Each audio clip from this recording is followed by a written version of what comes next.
Students, today we are going to study units and measurement. In this chapter, here we will study 7 dimensions of the world. What is it? See, all the derived physical quantities can be expressed in terms of some combination of the 7 fundamental or basic quantities. These fundamental quantities are called 7 dimensions of the world.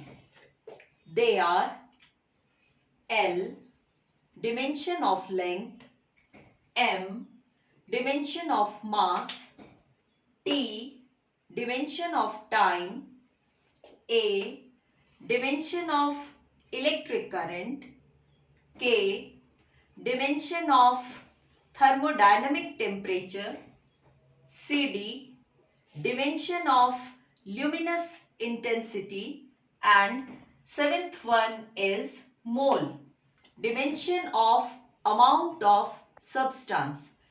These 7 L, M, T, A, K, CD, mole, they are called 7 dimensions of the world.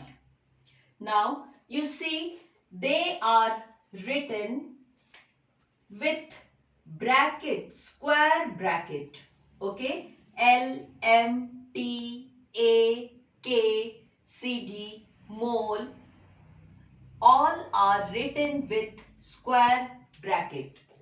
Now, dimensions of physical quantity.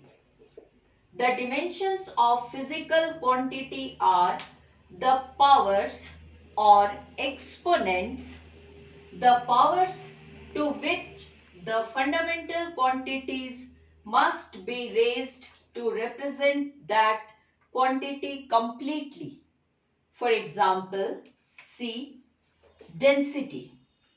Density is mass per unit volume.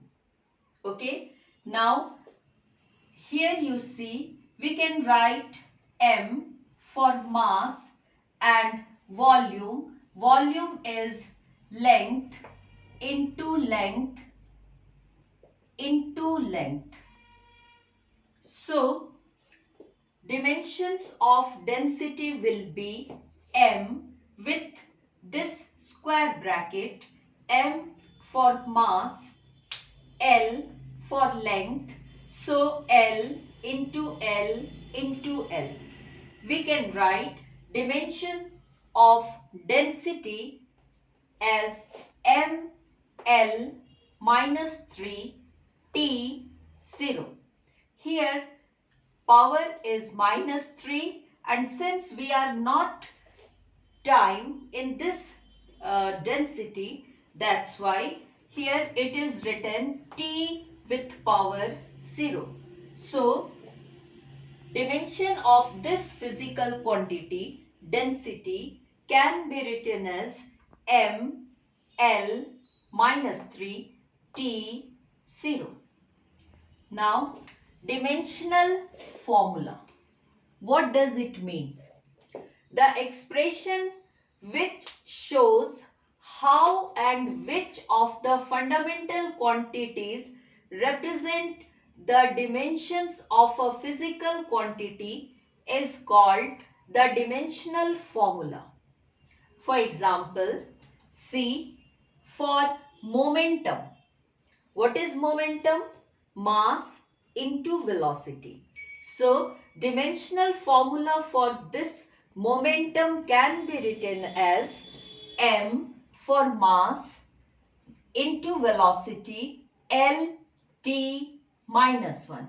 That's why for momentum we can write mlt minus 1. Okay. Similarly, for any other physical quantity, we can write dimensional formula.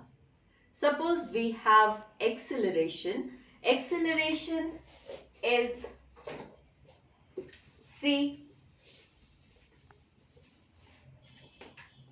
Acceleration is velocity divided by time. For velocity, we write L t minus 1 divided by t time. So, from these, we can write L t minus 2. Now, see, for acceleration, dimensional formula for acceleration, we can write L t minus 2. Now, come to dimensional equation. The equation obtained by equating a physical quantity with its dimensional formula is called dimensional equation. For equation, as we know, we write something in left hand side equal to something in right hand side. That's why for dimensional formula we can write, for dimensional formula, see, if we write formula only, so we will write dimensional formula for force is ml t minus 2. But when we write dimensional equation, equation will be force in is equal to mlt minus 2. Why? Because force is mass into acceleration. For mass, we write m, acceleration L t minus 2. That's why dimensional equation for force will be m L t minus 2. Similarly, we can get dimensional formula as well as dimensional equation for any physical quantity.